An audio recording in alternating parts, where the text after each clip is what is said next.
없으니 살아가는 이 모든 순간이 주의 힘을 나는 믿네. 성경의 숲을 걷다. 오늘은 잠언 4장입니다. 사람이 인생을 살아갈 때 어떤 길을 걷느냐는 매우 중요한데요. 왜냐하면 한 사람이 걷는 길은 그 사람이 어떤 사람인지를 말해주기 때문입니다. 잠언에서 제시하는 길은 단순히 물리적인 길만을 의미하지 않습니다. 그 길은 내가 선택한 가치 혹은 삶의 태도, 방향성을 모두 포함하는 의미입니다. 잠언에서는 길이라는 이미지가 많이 등장합니다. 선한 길, 악한 길, 위험한 길, 안전한 길, 유혹의 길, 정의의 길, 불의의 길, 지혜의 길, 어리석음의 길과 같은 수많은 길을 제시합니다. 한편으로 잠언은 특정한 길을 피하고 다른 길을 걸으라고 계속해서 종용하고 있습니다. 잠언은 의로운 길, 정직한 길, 모든 선한 길을 걸으라고 말합니다. 그리고 그 길을 걷는 것은 다름 아닌 그 길이 제시하는 삶을 살아내는 것입니다. 다른 편으로 잠언은 어떤 길에 들어선다는 것은 정해진 결과를 향해 달려가게 됨을 암시하기도 하는데요. 선한 길과 바른 길을 걷는 자에게는 축복이, 그렇지 않은 길, 즉 거짓과 악한 삶을 살아가는 사람에게는 파괴적 결과가 기다린다고 경고하고 있습니다. 오늘 잠언 4장에서는 지혜자의 길을 은유적으로 표현하고 있습니다. 먼저 1절에서 9절까지 지혜를 사랑하라 라는 주제로 대대로 전수되는 지혜의 유익함을 전달해주고 있습니다. 아버지는 아들에게 들으라는 말로 권면을 시작하는데요. 지혜는 듣는 일에서 시작되기 때문입니다. 그러므로 남의 말을 들으려고 하지 않는 사람은 어리석은 사람인 것입니다. 가르침의 목적은 배우는 자가 그 가르침을 경청함으로써 참된 깨달음에 이르는 것입니다. 이를 위해서는 아버지를 통해 전달되는 가르침을 내면화하고 그것을 결코 버려서는 안 되는 것입니다. 그리고 아버지가 자녀들에게 주고자 하는 지혜는 그도 어린 시절에 부모들에게 받은 가르침이었던 것입니다. 즉, 자신의 가르침이 이전 세대의 지혜의 가르침이며 자신은 충실하게 자신의 자녀를 가르치는 전수자가 되어 있는 것입니다. 4절에서 9절까지 아버지가 할아버지에게 받은 가르침을 해구하는데요. 핵심은 부모의 말, 즉 그 가르침을 마음에 간직하고 지킬 때 삶의 성공, 건강, 장수와 같은 결과가 약속된다는 것입니다. 이것은 신명기의 가르침과 유사합니다. 얻으라, 버리지 말라, 사랑하라, 높이라, 품다 등의 동사는 여성에 대한 남성의 사랑을 떠오르게 하는 단어들인데요. 그만큼 지혜를 사랑하고 사모하라는 이야기입니다. 5절과 7절에서 얻다라고 번역된 가나는 값을 지불하고 산다는 의미인데요. 지혜를 누리고 경험하고 그 위대한 능력을 체험하기 전에 우선 그것을 가지는 것이 급선무라는 것입니다. 그만큼 지혜를 얻기 위해서는 가르치는 자의 말씀을 외면해서는 안 된다는 거예요.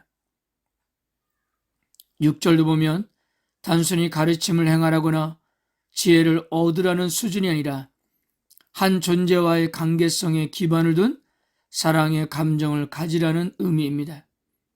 이는 마치 신명기에서 여호와 율법에 순종하는 차원을 넘어서 감정적 사랑에까지 호소하는 것과 동일합니다.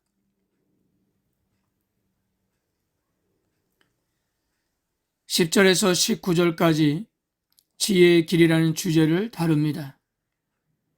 먼저 10절에서 아버지의 가르침을 방관하지 말고 적극적으로 받아들이고 실천하려고 하면서 지혜의 가르침의 유익을 11절부터 13절에서 구체적으로 설명합니다.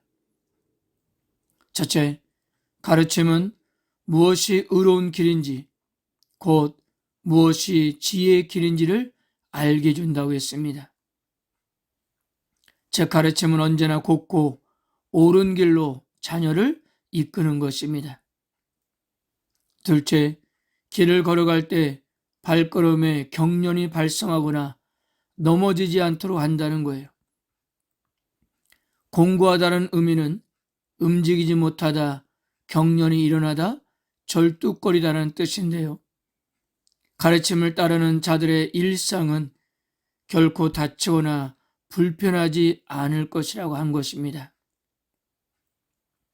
셋째, 가르침을 굳게 해야 하는 이유는 결국 지혜는 자녀의 생명이 되기 때문입니다.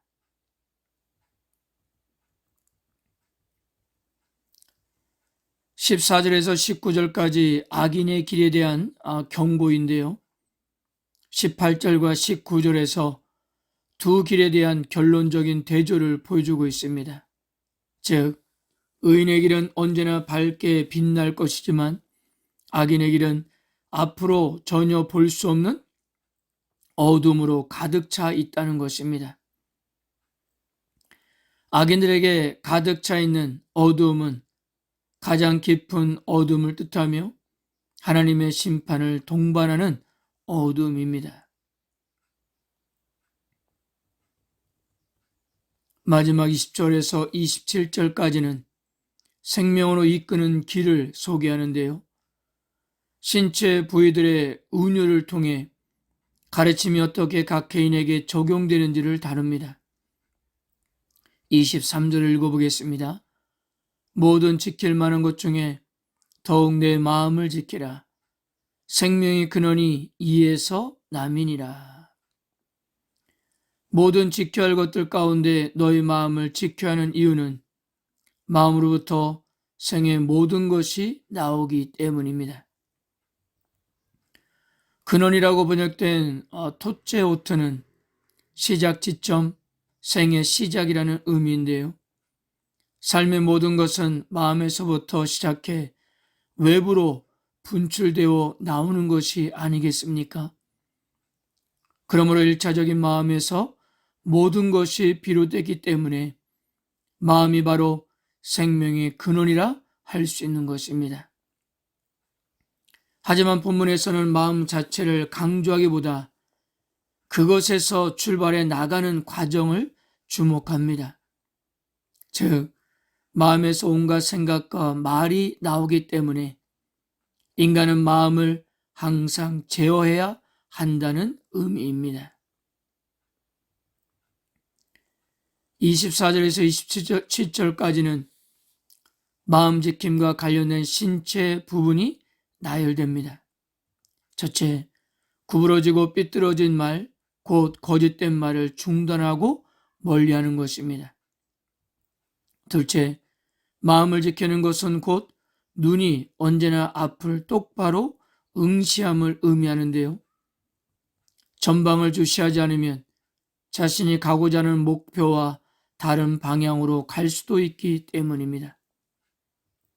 셋째, 마음을 지키는 것은 자신의 발이 걸을 길을 평탄하게 만드는 것이며 이를 통해 그는 자신이 걷는 모든 길에서 안전할 수 있을 것입니다.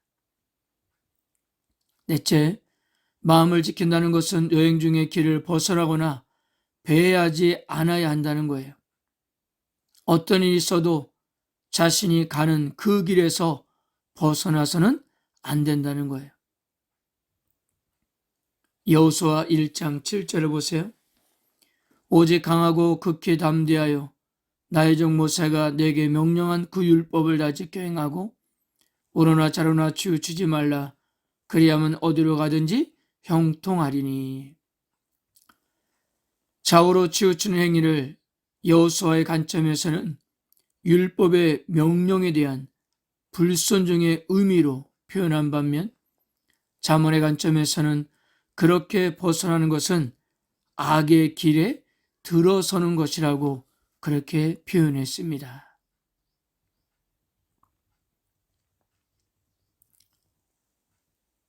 사랑하는 성도 여러분, 인생을 살아가다 보면 선택이라는 갈림길을 마주할 때가 있습니다. 선택은 인생에 큰 영향을 미치는데요. 그때 바른 선택을 할 수만 있다면 얼마나 좋겠습니까? 그래서 그런 올바른 선택을 할 수 있게 도와주는 지혜가 제일이라고 잠언은 강조하고 있는 거예요. 왜냐하면 시간이 지나면서 그 선택들이 얼마나 중요했는지를 마지막에 결판이 나기 때문입니다. 마지막에 누가 더 지혜롭고 누가 어리석은 자인지를 다 알게 되는 거예요. 그러므로 우리들은 마지막에 지혜로운 자로 인생을 마쳐야 하지 않을까요?